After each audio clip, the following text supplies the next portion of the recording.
right, we got another soda review. Wild Bill's. Wild Bill's. Wild Bill's. Yeah!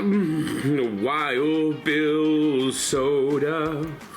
Built in New Jersey by some veterans of craft soda that's growing every day. Yes, that's right. Wild Bill's soda is growing. I saw them having a truck inside the convention hall at the National Card Show this year. Well, this is a limited edition one. Ring Pop Berry Blast Craft Soda. Ring Pop Berry Blast Craft Soda from Wild Bill's. Limited edition. Well, we're going to see if this soda is any good or is it one that should be kept limited.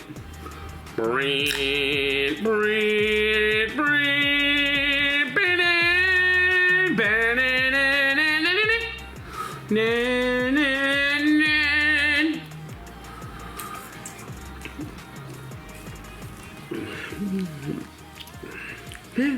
funky taste. Got kind of a funky taste. This berry blast. But you know, it's not bad. I'm going to give it a 7.9.